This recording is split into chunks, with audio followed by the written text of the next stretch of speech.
नमस्कार दोस्तों, स्वागत है आप सभी का आपके अपने चैनल गौरव जंक्शन में। दोस्तों, एआरएफ की तरफ से एक अपडेट आई है। आप में से कई बच्चों ने ये लेटर मेरे साथ साझा किया और बोला कि सर इसके बारे में दूसरे बच्चों को अवगत करवाइए। और देखो, मेरा काम है, चाहे नए अप्रेंटिस वाले विद्यार्थी हो, चाहे पुराने अप्रेंटिस वाले विद्यार्थी हो, चाहे आपने रेलवे से अप्रेंटिस की हो या अन्य विभाग से अप्रेंटिस की हो, मैं अप्रेंटिस से रिलेटेड आप लोगों को जितना पॉसिबल होता है आपका साथ देने के लिए तैयार रहता हूँ। इस वीडियो के बाद आपने अगर इस नोटिस को समझा है तो जितने भी नए वाले अप्रेंटिस के छात्र हैं, आप लोगों से रिक्वेस्ट है कि एक बार कमेंट बॉक्स में ज़रूर बताना कि जो पुराने अप्रेंटिस के छात्र हैं जिन्होंने रेलवे से अप्रेंटिस की है और इनको एआईटीटी का जो स्कोर है वो बहुत कम मिला है, जिसकी वजह से इनके 25 नंबर भी नहीं बन पा रहे हैं क्योंकि किसी के 55 किसी के 60 ऐसे स्कोर आ रहा है। क्या इनके साथ गलत हुआ है, नाइंसाफ़ी हुई है या नहीं हुई? मुझे लगता है हुई है और इनको जो है इसका आउटपुट मिलना चाहिए, क्योंकि इस छोटी सी चीज़ की वजह से अगर रेलवे इसमें बदलाव नहीं करती है तो डेफिनेटली यह संभावना है कि पुराने अप्रेंटिस छात्र इस नौकरी से अछूते रह जाएंगे। और वो किसकी वजह से? ये एआईटीटी स्कोर की वजह से। क्योंकि कई साथी ऐसे हैं जिनके बस की नहीं है कि वो सीवीटी एग्ज़ाम में 60 नंबर लेकर आ जाए, 45 नंबर लेकर आ जाए या फिर 50 नंबर लेकर आ जाए। उनका स्कोर 30-35 के आसपास बनता है।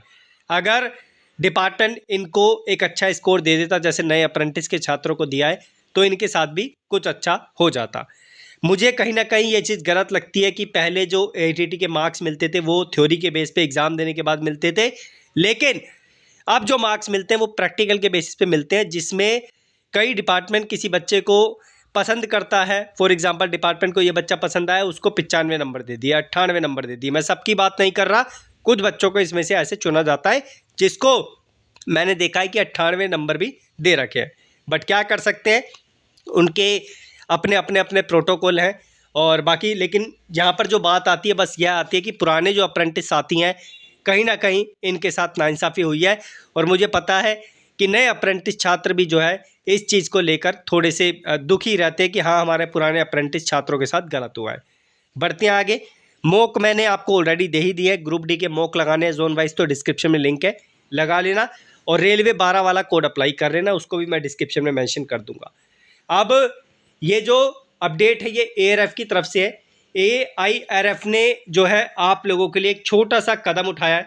आप लोग जानते हैं एआरएफ समय समय पर जो एम्प्लॉयज़ होते हैं या फिर जो सीसीज वाले छात्र हैं इनके लिए कदम उठा रही रहती है। ये बस इनका काम है कि लेटर को आगे भेजना। अब रेलवे उस पर अपनी प्रतिक्रिया दिखाएगा, इनको बेनिफिट देगा या नहीं देगा। देखो, ये सब कुछ रेलवे पे डिपेंड करता है। इन्होंने अपना काम कर दिया है, अब काम है रेलवे का। ये लेटर परसों का ही है, कल हमारे पास आया था। कल थोड़ा सा स्टक था due to some family exigency, तो आप लोगों को इन्फॉर्म नहीं कर पाया। लेकिन आप में से कई बच्चों ने रिक्वेस्ट किया था कि इसके बारे में जानकारी दूँ। ये इंग्लिश में है लेटर। वेटेज पॉलिसी को लेकर जो आप लोगों की 1/3 वाली है मार्क्स को लेकर, उसके रिगार्डिंग अपडेट है। सो मैं हिंदी में आप लोगों को समझाऊंगा। ये इंग्लिश में है, इसकी फ़ोटो ले लेना। और हिंदी के लेटर पे बढ़ते हैं क्योंकि संख्या हमारे पास हिंदी वाले बच्चों की ज़्यादा है।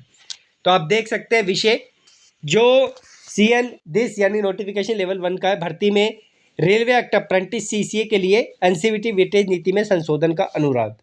ठीक है, मुझे कुछ जो इनके पॉइंट्स हैं कुछ तो अच्छे नहीं लगे, लेकिन जो बस नंबर वाला पॉइंट है वो मुझे कहीं ना कहीं वैलिड मिलता है कि उनको समानता मिलनी चाहिए नए अप्रेंटिस वालों के साथ। इस पत्र के माध्यम से एआरएफ आपको जो है ध्यान में इस नोटिस के ऊपर जो है लेकर आना चाहती है कि जो लेवल 1 की भर्ती में कोर्स पूर्ण किए गए एक्ट अप्रेंटिस यानी CCA छात्र हैं, एनसीवीटी प्रमाण पत्रों में प्रतिशत जो वेटेज है इसमें परिवर्तन से संबंधित मुद्दे को लाना चाहते हैं। यह मामला उन उम्मीदवारों के लिए महत्वपूर्ण चिंता का विषय है जिन्होंने AITT 111 या उससे पहले AITT परीक्षाएं 2021 या उससे पहले सफलतापूर्वक उत्तीर्ण की है और रेलवे प्रतिष्ठानों में अपना एक्ट अप्रेंटिसशिप प्रशिक्षण पूरा किया है। यह बताना उचित होगा कि रेलवे बोर्ड ने 2022 में एक नीति पेश की थी, जिसमें मतलब नीति क्या है कि डिपार्टमेंट ने बोला कि अब हम थ्योरी का एग्ज़ाम नहीं लेंगे उन बच्चों का जो ITA करके अप्रेंटिस करते हैं। तो डिपार्टमेंट ने 2022 में ये रूल बनाया था। इसके बारे में मैं आपको पहले अवगत करवा चुका था कि अब आपकी अप्रेंटिस की परीक्षा थ्योरी बेस की नहीं होगी। हालांकि 2022 में जारी कौशल विकास और उद्यम मंत्रालय MSD के आदेश के अनुसार AITT 112 यानी 2022 के बाद से जो प्रशिक्षु हैं, इनके एनसीवीटी प्रमाण पत्र अब केवल व्यवहारिक अंकों के आधार पर जारी किए जाते हैं, और ये रियलिटी है। बिना किसी सैद्धांतिक परीक्षा की आवश्यकता के नतीजा जरत रेलवे प्रतिष्ठान 2022 या बाद में अपना प्रशिक्षण पूरा करने वाले सीसीए को काफ़ी अधिक व्यवहारिक अंक दे रहे हैं, जिसके परिणाम स्वरूप एनसीवीटी प्रमाण पत्र में 90 से 95 और 98% भी अंक बच्चों को देखने को मिल रहे हैं। बाकी जो पुराने बच्चे हैं उनका प्रतिशत 7 या 65% है, और इससे नीचे भी है जहाँ तक मैंने देखा है, बच्चों ने मेरे को लेटर शेयर किए थे। अब ये जो है वेटेज के बारे में बता रखा है, इसके 20 बन रहे हैं, ऐसी वेटेज करने के बाद इसके 30 बन रहे हैं।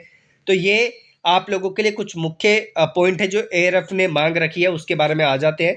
तो आप ये 4 पॉइंट देख सकते हैं जिसमें बोला है कि एनसीवीटी वेटेज नीति को संशोधित करना ताकि यह सुनिश्चित किया जा सके कि 2022 से पहले अपना प्रशिक्षण पूरा करने वाले उम्मीदवारों का नुकसान ना हो। वैकल्पिक योग्यता तैयारी प्रक्रिया पर विचार करना, जैसे कि सभी सीसीए के लिए एक सामान्य सीबीटी परीक्षा आयोजित करना, जैसे कि 2018 लेवल 1 अधिसूचना में की थी।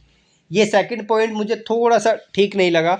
यहाँ पर बस इतना बोल सकते हैं कि जो पुराने बच्चे हैं उनके थोड़े से नंबर बढ़ा दिया जाए, ठीक है। अगर उनके नंबर बढ़ा दिए जाएंगे तो वो भी नए वाले अप्रेंटिस की क्वालिटी में आ जाएंगे, तो ये थोड़ा सा ठीक रह जाएगा। अगर विभाग बोल दे कि नहीं, जो पुराने बच्चे हम उसको 20% और एक्स्ट्रा दे रहे हैं या 30% और एक्स्ट्रा दे रहे हैं, तो सब इक्वल हो जाएंगे। लेकिन परीक्षा का पुराना पैटर्न जो है वो थोड़ा सा मुझे अलग लगा, क्योंकि 1/3 मार्क्स भी आप लोगों का जुड़ना ठीक है, ठीक है। बाकी आपके क्या विचार है आप लोग कमेंट बॉक्स में इस पर बताना।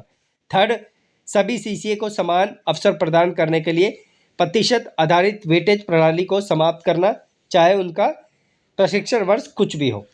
चौथा, रेलवे की भर्ती में उन अभ्यर्थियों को आयु में उचित छूट प्रदान करना जिन्होंने नए मूल्यांकन पैटर्न के लागू होने से पहले अपना प्रशिक्षण उत्तीर्ण कर लिया है, ताकि यह सुनिश्चित किया जा सके इस नीतिगत परिवर्तन के कारण उनको रोजगार संभावना नष्ट ना हो। तो ये भी पॉइंट ठीक है, हमें विश्वास है कि रेलवे बोर्ड इस पर काम करेगा। तो ये सब इन्फॉर्मेशन लिखी है, ये 4 पॉइंट तो जो इसमें देखने लायक थे। जिसमें से मेरा क्या विचार है भाई, मेरा विचार ये है कि जो पुराने बच्चे हैं उनको थोड़े से और नंबर प्रोवाइड कर देने चाहिए, लेकिन ऐसा नहीं होना चाहिए कि जो सीबीटी वाली जो परीक्षा है उसके बेस पे ही जो है बस आप लोगों को डिपार्टमेंट लिया जाए। ये तो फिर वही बात हो जाएगी कि पुराने बच्चों को यहाँ पर जो है फ़ायदा मिल गया, नए बच्चों को जो है फिर वो उसी में आ जाएंगे, फिर अप्रेंटिस करने का फ़ायदा क्या हुआ, 1/3 का क्या हुआ, ठीक है। तो बस यही बोलूँगा कि जो नीति है 1/3 वाली वो होने चाहिए, उसमें कोई दुराय नहीं है। अगर करना ही है तो डिपार्टमेंट से बोलो कि 2/3 हटाए, जो आपके सीबीटी के नंबर काट रहा है डिपार्टमेंट ये हटाए, ठीक है। जितना स्कोर आया उतना ही रहने दो, ये थोड़ा सा पॉइंट वैलिड लगता है, क्योंकि 45 के जो है 30 बन जाते हैं, 60 के जो है और 2/3 आप लगा लो कितने बन जाते हैं आपको पता चल जाएगा। और बाकी जो है यहाँ पर बस यही बोलूँगा कि पुराने बच्चों के साथ डेफिनेटली गलत हुआ है, और मैं एग्री करता हूँ इस चीज़ से। कई बच्चे इस पर आवाज़ उठा रहे थे कि सर जी ऐसा नहीं होना चाहिए। तो भाई देखो, मैं जो नीति बनी है इसके खिलाफ नहीं हूँ, मैं बस इसके खिलाफ हूँ कि पुराने बच्चों के साथ गलत हुआ है। बाकी नए बच्चे अपने विचार इस पर ज़रूर देना। मेरी तरफ से यही जानकारी थी, आशा करता हूँ कि आप लोग संतुष्ट होंगे इससे। रिक्वेस्ट भी कर रहे थे आप लोगों को इस पर इन्फॉर्मेशन चाहिए, तो मैंने अपनी तरफ से अपना विचार आपके सामने रख दिया है। धन्यवाद।